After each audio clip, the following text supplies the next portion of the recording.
This is CBC Vancouver News.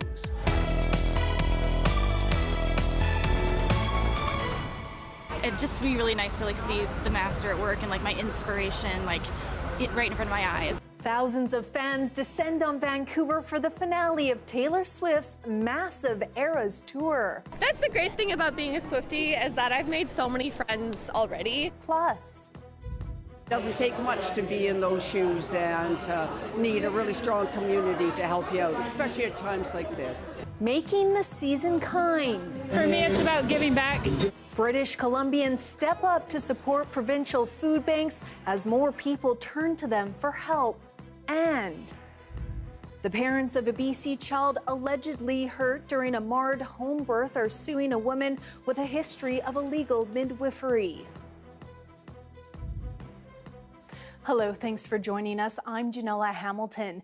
Countless Swifties from BC and beyond are packed into BC Place tonight as pop superstar Taylor Swift takes the stage in Vancouver for the final concerts of her years-long Eras tour. Our Michelle Morton is live outside BC Place, soaking up the atmosphere, and it appears the rain. Michelle, it's hours into Swift's first show of the weekend. What are the vibes like outside the stadium right now? Yeah, that's right, Janella. This rain is not stopping Swifties from gathering behind me with and without umbrellas to sing along with the pop star right now as she's on the stage. And as you said, this is her first of her 3 sold-out shows this weekend in Vancouver. And this is amid, you can hear them singing behind me, I'm sure, amid a lot of excitement that we really haven't seen here since the 2010 Olympics.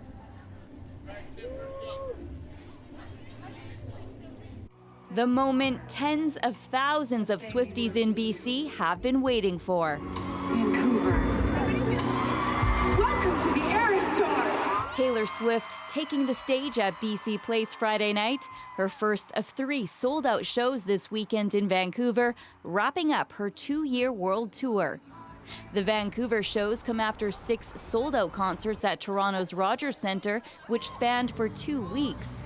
The Eras Tour has touched down on 5 continents and will have clocked nearly 150 performances by the time it's over.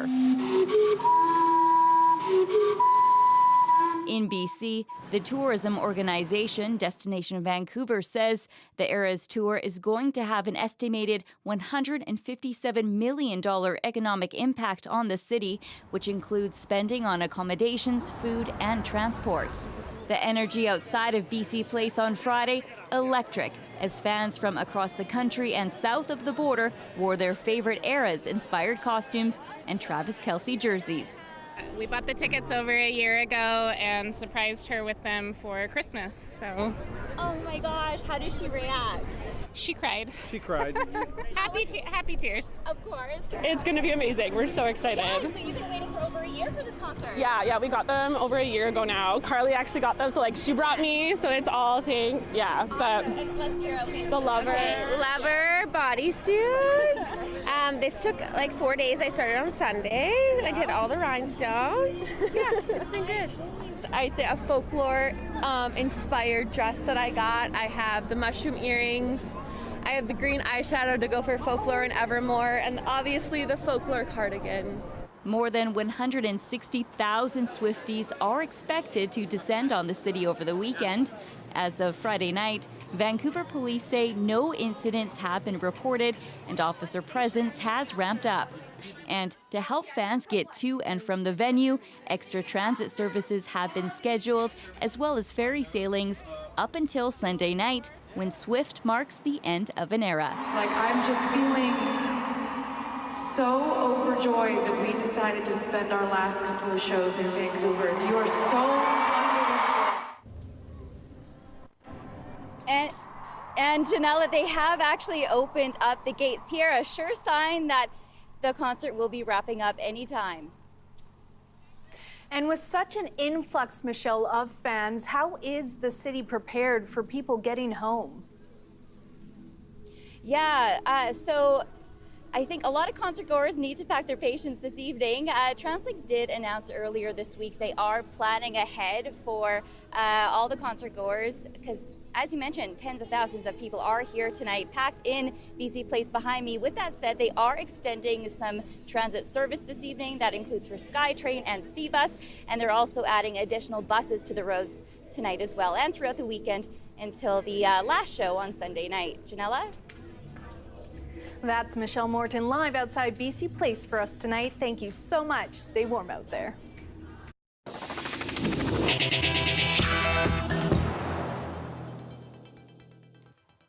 A former superintendent of the Abbotsford School District has been appointed to help improve the safety plan for the Greater Victoria School District 61. It comes after the Education Minister rejected the board's initial plan after it had been ordered to come up with one.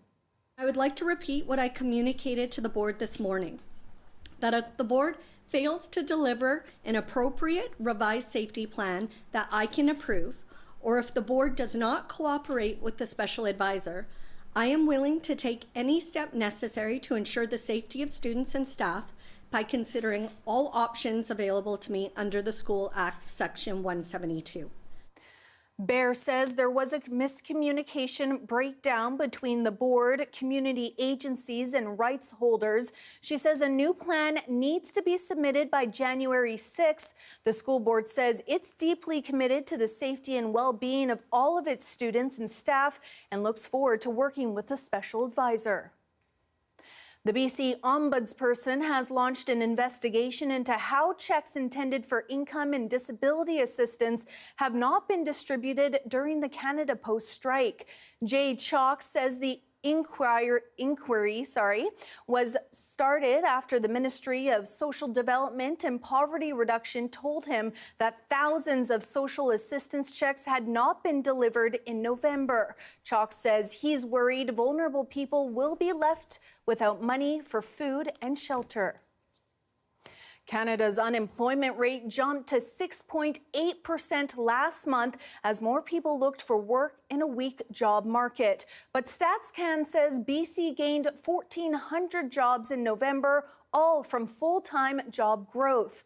The province says BC's unemployment rate decreased to 5.7%, the second lowest rate among provinces and below the national average. There was a big jump in the number of construction jobs, up now to more than 12,000, as well as jobs in science and tech and food services. A BC Conservative MLA is facing attacks from within her own party. Eleanor Sturco has been targeted after she was critical of a former Vancouver Police Board vice chair. Katie DeRosa has more on a complaint letter and the fallout. It's a leaked letter that's exposing some rifts within the upstart BC Conservative Party. 13 BC Conservative MLAs sent a letter to leader John Rustad complaining about comments made by fellow MLA Eleanor Sturco. Sturco, a former RCMP officer who now represents Surrey Cloverdale, weighed in on the resignation of Vancouver Police Board Vice Chair Comfort Sakoma Faduba, saying it was appropriate for her to step down over comments that Sturco called offensive. In social media posts, Sakoma Faduba questioned Diwali celebrations at school, saying it's an example of, quote, erasing Christian values from the lives of our children. Another post references, quote, gender transition while criticizing a woke culture that pits children against their parents. However, several BC Conservatives have rallied behind Sakoma Faduba, saying she's a victim of cancel culture and has been attacked for supporting traditional family values. In the letter, they write, it is our view that the statements caused undue harm to Ms. Sakoma and called into question our commitment to the core values shared by Conservatives. The MLAs called for Rustad to ask Sturco to apologize and for him to encourage the Vancouver Police Board to advance conciliatory discussions with the former board member. Political strategists say it's the first sign of internal divisions in a big tent party that swallowed up former BC United MLAs when that party folded.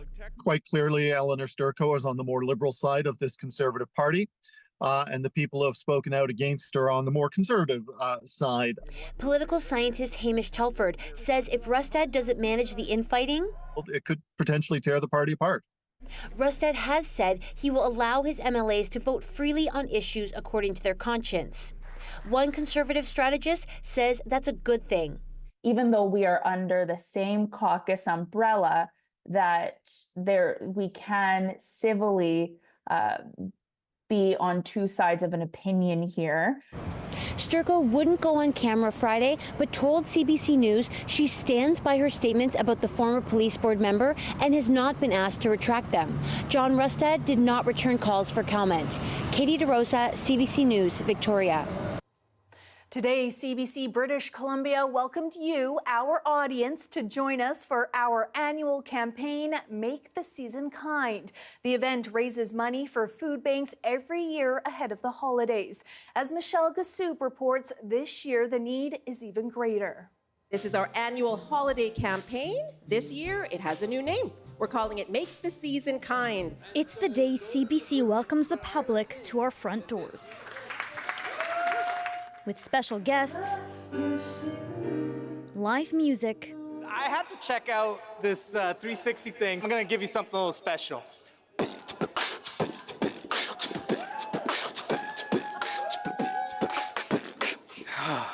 That was it, y'all. I was just jealous because everybody's jamming up there.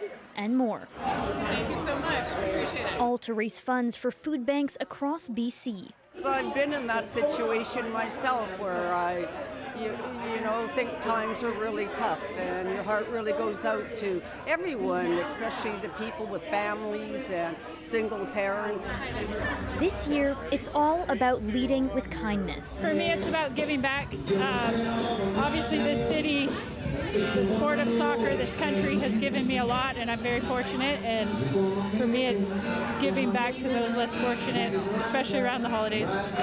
And the excitement isn't just about holiday cheer. Vancouver is in their era's era. As the city prepares to welcome Taylor Swift, there's a generous Swiftie spirit in the air. There are a lot of Taylor Swift fans out there and very proud Vancouverites, and if anyone can, help out. I know Taylor's favorite number is 13, so our family would be honored to donate $1,300. And that need for help is higher than ever. Record numbers of people have turned to food banks this year. For the first time, BC Food Bank served over 100,000 different people in just 1 month. Families across the province, and not just here in BC, across North America, are struggling with the cost of food. We've seen grocery prices go up about 20%, and that, combined with high interest rates, is hurting a lot of people. So, if the spirit of the season and the Swifties move you, make a friendship bracelet and make it kind. Michelle Gassoub, CBC News, Vancouver. A new report released by experts at 4 Canadian universities is predicting more pressure on grocery costs in the coming year, but it also notes that some prices in 2024 were lower than predicted. A family of 4 could be paying up to $800 more at the cash register next year if food inflation hits the highest point in 2025. That's according to the latest annual report on food prices in Canada. It highlights several food categories, and I think the ones that are striking are meat and restaurant meals and vegetables. Researchers predict grocery prices are expected to rise between 3% and 5%, with staples like meat and vegetables seeing the biggest price jumps. Climate change circumstances like droughts and all is going to affect the supplies available. And in addition, we've got all these geopolitical issues going on, whether it's the war in Ukraine or whether it's Trump proposing at least to put on high tariffs. He says beef, for example, has already gone up at least 10% in stores, and for certain cuts, that hike is even larger. Everything's too expensive, and rent's going up, and everything else too. So it's not sustainable. I don't know how people can do it. I live on my own and I can barely deal with it. I can't imagine what a family has to deal with. Don't know what we're gonna do. I have no idea what people are gonna do to try and live and pay rent and eat. It's a lot of choices to have to compromise. Everyone has to eat, everyone has to put some food on their plate, and there needs to be some strict measures for affordable groceries or affordable food for everyone.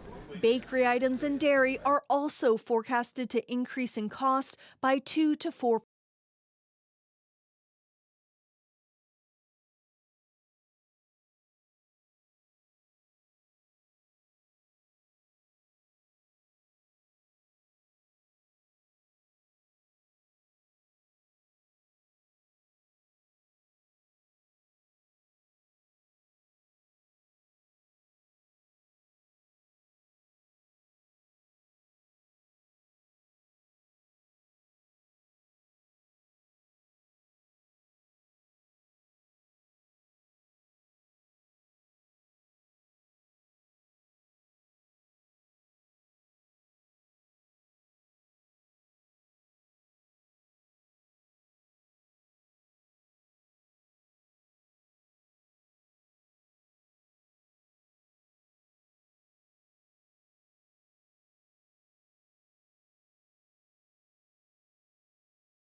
Cover coughs and sneezes, and clean your hands frequently.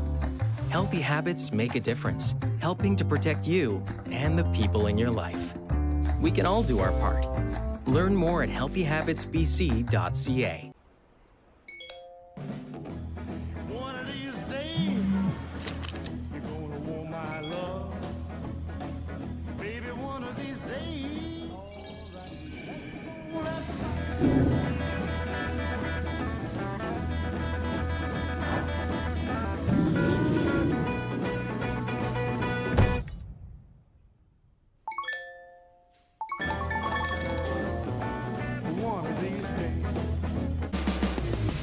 It's about being strategic with forward-thinking ideas. It's about driving cultural transformation and igniting a collective pursuit of well-being. This work, it's about shaping that change. I'm Kimberly Levasseur-Puhatch, and I am a CPHR.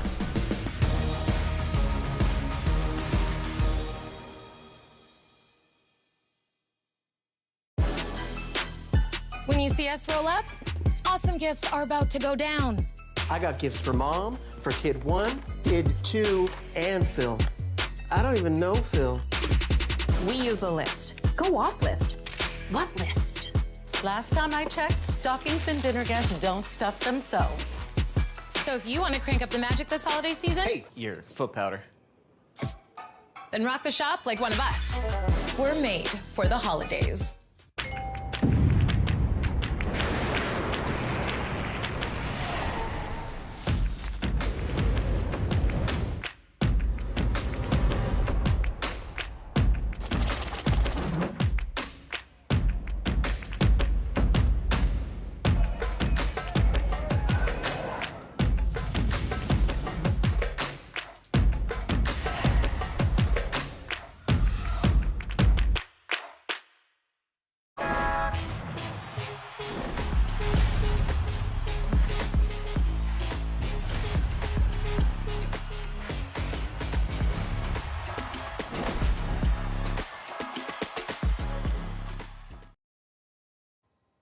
A controversial self-described childbirth activist from Vancouver Island is facing a lawsuit from parents who are blaming her for injuries their son suffered during childbirth. Jason Proctor reports. This is a story about a lawsuit over a botched home birth, but it's a case with a lot of history because the woman who is being sued is Gloria LeMay, who has been banned by regulators for more than 2 decades from performing midwifery services in British Columbia. She's been the subject of a warning from the college that governs midwifery in BC as recently as last year, but this Vancouver Island couple, who we're not naming to protect the identity of their child, say they contracted with LeMay in 2021 to act as a midwife or birth attendant for their son's birth. They claim they paid her $2,800 and that she told them about her expertise and involvement in over 1,500 natural home births. But they also claim she never mentioned the prohibition or the fact she'd been previously charged with criminal negligence in relation to the death of a fetus. The couple say the mother went into labor on December 18, 2021, and that over the course of the next 18 hours, LeMay wrongly assured them a fleshy mass protruding during labor was a vulvar edema of the kind she'd previously seen. They said she dismissed their concerns and told them a hospital would send them home. By the afternoon of the following day, however, the parents say they made the difficult decision to abandon this home birth, going to Nanaimo's emergency room instead. They claim LeMay told them not to mention her involvement. Now, the baby was in a breech position, which essentially means the boy was coming out feet first instead of head first.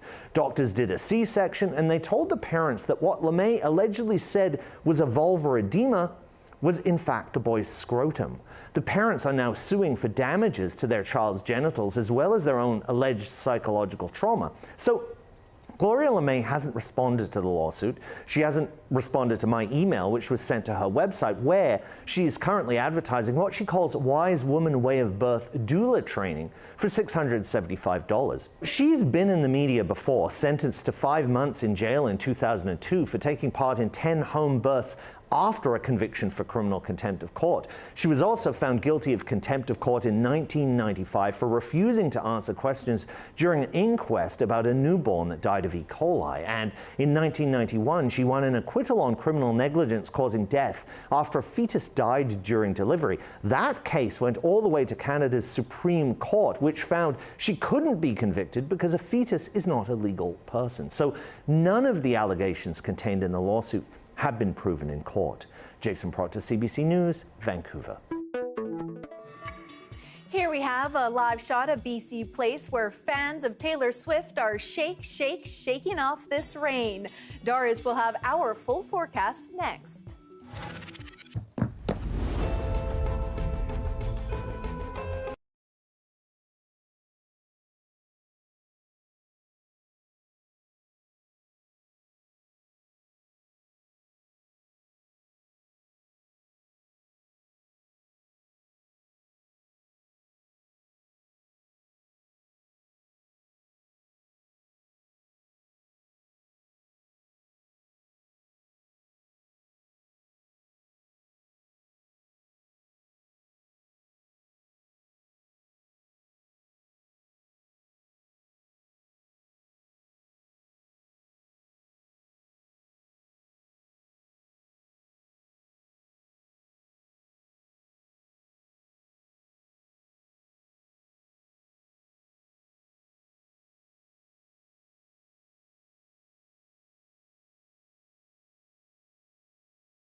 Darius Madavi joins us now with a look at our weather. Darius?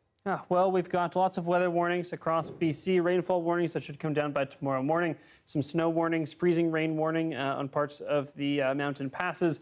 Lots of stuff happening across the province. But if we start here on the south coast, you can see that rain continuing to come down. Not so much snow because freezing levels are quite high right now, except in those very high mountains, but some very heavy rainfall continuing to come down for Vancouver. People probably starting to get drenched now if they are outside, and we'll likely continue to see that overnight into early tomorrow morning. But once you get into the afternoon, maybe a little bit of clearing, a few breaks in the clouds and some sunshine, and then another wave of precipitation arrives Saturday night. That one not nearly as intense, not expecting to see any rainfall warnings as a result of that. And then Sunday looking a lot more calm, and that's really a reflection of what we're seeing across the province. A lot of that precipitation we're getting here on the south coast breaking into the interior. That's why we have those snow warnings, freezing rain warnings, that sort of thing.